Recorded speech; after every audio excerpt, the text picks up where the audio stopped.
எல்லாமே அவங்க they will try to know. So இதுதான் மெஷின் லேர்னிங்.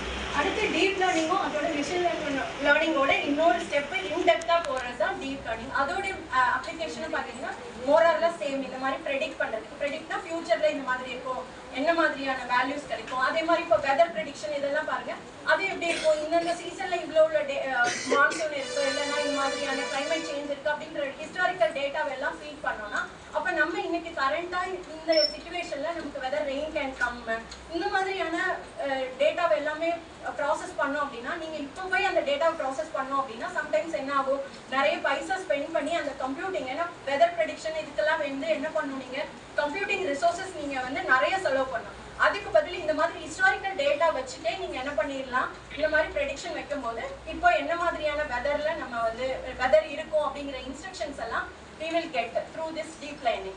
Okay. ஸோ அதுக்கப்புறம் generative AI. So generative AI வந்து இப்போ லேட்டஸ்ட்டாக இப்போ வந்து என்ன சொல்ல லாங்குவேஜ், லார்ஜ் லாங்குவேஜ் மாடல்ஸ் அப்படிலாம் சொல்லுவாங்க. ஸோ எல்லாருக்கும் அந்த ChatGPT அதை பற்றி ஏதாவது ஐடியா இருக்கா? ஓகே, அதெல்லாம் பார்க்கலாம். ஸோ அது வந்து என்னன்னா, ஒரு ஹியூமன் எப்படி நம்ம கூட இன்டராக்ட் பண்ணுது, இல்லை ஹியூமன் எப்படி நமக்கு ஒரு இன்ஃபர்மேஷனை கொடுக்குது, அதே ஈக்குவலண்ட்ல என்ன பண்ண முடியும், ஒரு மாடல் வந்து நம்ம கூட இன்டராக்ட் பண்ணும். ஸோ அதை தான் வந்து என்னன்னு சொல்லுவோம், நம்ம ஜென்ரேட்டிவ் ஏஐ மாடல்ஸ் அப்படின்னு சொல்றோம். ஓகே, ஸோ இதெல்லாம் ரொம்ப வெரி பேசிக்ஸ். அப்போ நம்ம வந்து இந்த மாதிரி எல்லாம் மெஷின்லாம் கண்டுபிடிச்சிட்டோம் எல்லாம். ஆனால் என்ன பண்ணுவாங்க, ஆலன் டியூரிங் அப்படிங்கிறவர் தான் என்ன பண்ணுவார், அவர் தான் father of the modern computers, Alan Turing அப்படிங்கிறது.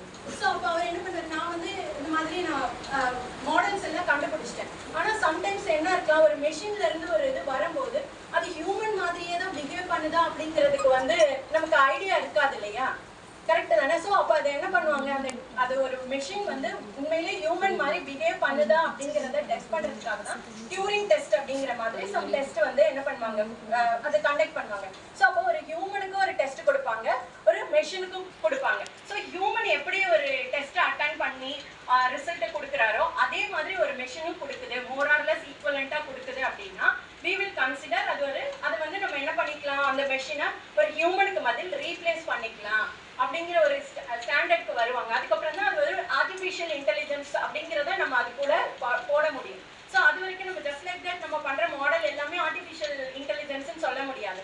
ஸோ தட் இன்டெலிஜென்ஸ் அந்த மாடல் வந்து இட் ஷுட் பாஸ் என்னது, அந்த டியூரிங் டெஸ்ட். அப்போ அந்த டியூரிங் டெஸ்ட்டில் வந்து என்னது, ஒரு ஹியூமன் எப்படி ஒரு கொஷின் ஆன்சருக்கோ இல்லைன்னா ஒரு வேற ஏதாவது ஒரு ஜென்ரல் பற்றி கேட்டா அது ஹியூமன் எப்படி ரியாக்ட் பண்ணுறாங்களோ அதே ஈக்குவலண்ட் ஒரு மிஷின் ரியாக்ட் பண்ணாதான் we will tell that is a artificial model or artificial intelligence machine அப்படின்னு நம்மளால சொல்ல முடியும். ஸோ இந்த மாதிரி எல்லாம் பேசிக் திங்ஸ் ஒரு ஆர்டிஃபிஷியல் இன்டெலிஜென்ஸ் ஒரு இது டிஃபைன் பண்ணோம் அப்படின்னா இதெல்லாம் என்னது, உங்களுக்கு பேசிக் திங்ஸ் இதெல்லாம் கிராஸ் ஆகி வந்தால் தான் என்ன பண்ண முடியும், நம்ம அது வந்து ஒரு ஆர்டிஃபிஷியல் இன்டெலிஜென்ஸ் லாங்குவேஜோ மாடல் அப்படின்னு சொல்ல முடியும். ஓகேவா?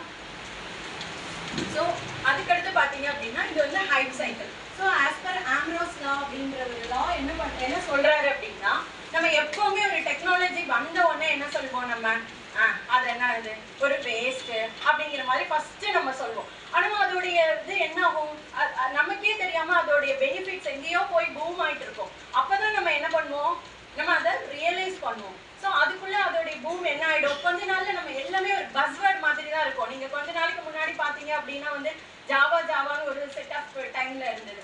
அதுக்கடுத்து பாத்தீங்க அப்படின்னா பைத்தான் அப்படின்ற ஒரு பஸ்வேர்டு இருந்துச்சு. ஸோ அந்த மாதிரி இப்போ இந்த டெக்னாலஜிஸ் எல்லாமே ஆன் த ஹோல் நம்ம பார்க்கும்போது என்னன்னா, ஒரு டைம்ல எல்லாமே வந்து என்ன இருக்கும், பீக்ல இருக்கும். அதுக்கப்புறம் அது வந்து ஸ்லோவா டவுன் ஆகும். அதுக்கு அடுத்து